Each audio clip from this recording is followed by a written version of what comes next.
On average, only 2% until 4% of the price of each clothing from brands go to the factory wages of these workers.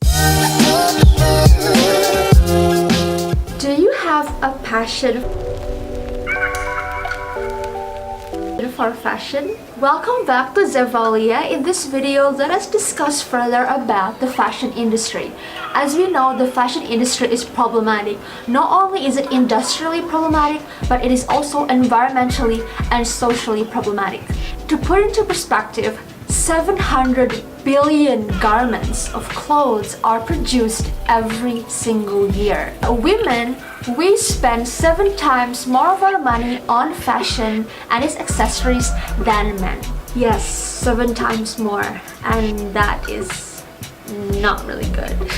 The market segments that comprise of all this is all throughout the fashion industry, from the high-end luxury fashion until the high street fast fashion and everything else in between, from sportswear, menswear, kidswear, accessories, jeans, everything.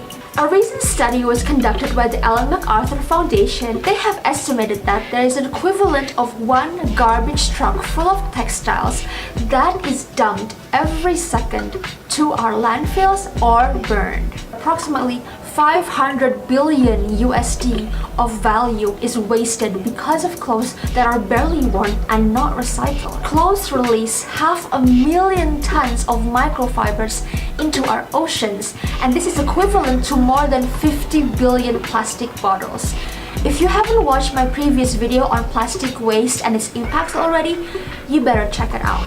And these microfibers are impossible to clean up because of its quantity and its size. And it can also enter our food chains through the marine animals that we consume. Microplastics, 30% of it derives from our laundry wastewater and also synthetic textiles. In 2018, last year, the Copenhagen Fashion Summit also stated that the fashion industry contributes to an amount of 92 million tons of solid waste dumped into our landfills every year. The fashion industry is the second largest consumer of fresh water. They also produce 20% of wastewater and generate GHG emissions, or greenhouse gas emissions, more than international flights and also maritime shipping combined. To put into perspective, to produce 1 cotton t-shirt requires 2,700 liters of water, and to produce 1 pair of jeans requires 1,700 gallons of water.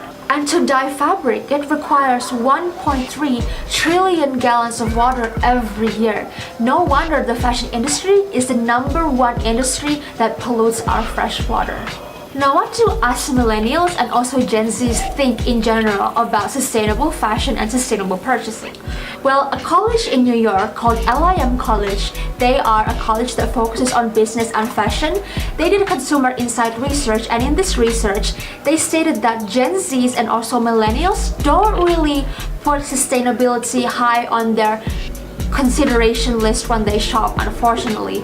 But why is this? So above thinking about sustainability in their purchases, these are the things that they actually care more about. Brands and also retailers, they need to not only educate their consumers about sustainability, but also they have to deliver quality of product and also quality of price and value that is competitive and also fair. And not only that, we as consumers, we also have to educate ourselves more about sustainability, about circular fashion, circular economy in general, and also slow fashion, whatever you want to call it. Sustainability is the keyword. It has become more urgent and significant than ever to become a conscious consumer. But one thing that you can do to start is to purchase less. Buy the things that you need and not always the things that you want. In my early 20s, I am someone who loves to shop for clothes and accessories, but then I decided to simplify what I have and really reduce what I buy. This is easier said than done, but it is definitely attainable. You don't need to always have like different outfits for every post on Instagram or on Facebook or wherever. You can always mix and match what you have and upcycle too, which you will see more soon in my channel. We need to be more woke about sustainable production and ethical production. By 2030, the fashion industry is predicted to emit 4.9 gigatons of CO2 each year. So that begs the question, how do we know if a brand is sustainable or not? So there are 4 ways to identify whether a brand is sustainable. These are the 4 ways. Let's go to the first one, and this first one is easy to do. Check the materials. These are the textiles that are not only recyclable, but it is also renewable.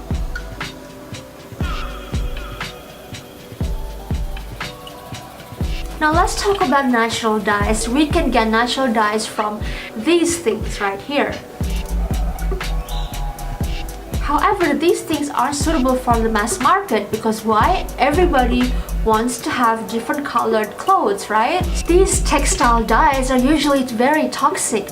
They are fixative and can consist of chromium, aluminium, formaldehyde, chlorine, lead, mercury, etc. There are up to 1,600 toxic chemicals out there, and these are difficult to remove by conventional water treatment procedures and systems. And in the end, these toxic dyes become factory waste, and it is harmful for plants, for animals, for humans, for the ecosystem as a whole. Now let's talk about sustainable wood. So sustainable wood is ideally wood that is certified, for example, by the FSC. It is also wood that is scraps from the furniture industry or called rediscoverable wood.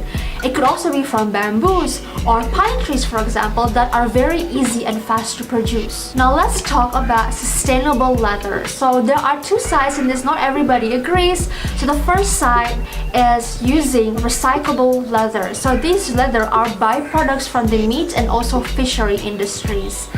Yes, they're not vegan friendly, but at least people are becoming more sustainable. The next choice is faux leather. Faux leather is from plastics, and it also depends what type of plastic, because not all faux leather is actually environmentally friendly. For example, PVC is very toxic. So just to let you guys know that faux leather is, well, it's vegan friendly, you don't kill any animals, but it's also not automatically always environmentally friendly. Now the second step that you could do, this needs more effort, but it is definitely worth it, is to check certification. Certification occurs when there is an accredited independent body, an auditor, that verifies whether a supplier is in conformance with an appropriate standard or not. And when they succeed verification, they will be given a statement in a certificate. We need to keep in mind that standards come into 2 types. The first is mandatory standards, which is legally binding, and the second is voluntary standards. And certification falls within the second category, which is voluntary. That not all standards are necessarily effective. We also need to take note that the certification process can be expensive, and not all SMEs or all brands are, able to afford a certification. These are examples of certifications for the textile industry. These are examples of certification for the leather industry. And these are examples of certification for the wood industry. The third thing that we need to check is for cause marketers or PR strategies that are not very legit. For example, do they really donate to the cause that they are saying that they donate to? They state that they donate a certain percentage to a certain cause, but how much really is that percentage that they donate? There could be a lack of clarity of the amount, of the transparency, and of the allocation of the percentage of donation that they give to these causes. Another condition is when a brand declares that they support a certain initiative. For example, they support breast cancer awareness. However, do the materials that they use, is it safe? Does it really support breast cancer awareness, or does it actually contribute to the creation of cancer? So these little things we also need to think about regarding the supply chains down the line. Another thing that some suppliers do is that they donate to certain non-profits. However, to cover the expenses of the donation that they give, they mark up their prices. I know that in general, many people still have the business as usual mindset. Everybody is looking out for themselves. It's all about the profit. But I think that if you really think from a wider perspective, from a more social cause perspective, it doesn't hurt to give a part of your profits to social causes and really be responsible for it. And that brings me to the 4th checking point, which is checking the CSR and also the business model of these brands, and including the operations of the brand itself. In the fashion industry, we also have to look at the sustainability of the supply chains. It goes all the way back to agriculture, to manufacturing, to processing, fabric care, to the use from the consumers, and then to the recycling if there is any, and then to the disposal. There are many sustainability checkpoints within the sustainability processes of the supply chain. You can also find even more details about the sustainability of these supply chains, from whether they use eco-friendly methods of production and so whether labor rights is implemented. These are also other things that you can also look for. Talking about ethically paid workers, many of these brands have factories in Asia, as we all should know by now.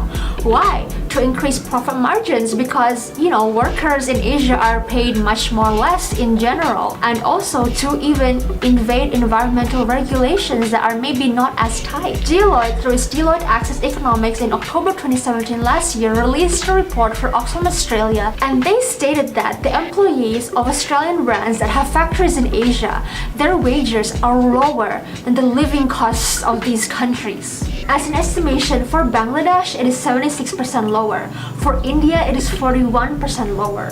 For Indonesia, it is 29% lower. And for Vietnam, it is 8% lower than the living cost in each of these countries. On average, only 2% until 4% of the price of each clothing from these Australian brands go to the factory wages of these workers. But of course, there are various progresses that is made by the fashion industry, and we need to take credit and applaud them for it. That is all for me now. Thank you so much for everybody who has watched, especially if you've watched from the beginning to the end. I really appreciate it. I hope that this really makes us to radically rethink about how we see sustainable fashion and the fashion industry as a whole. Everything needs to be done step by step. There is no rush, but I think that even if you make the smallest of progress, it will definitely count.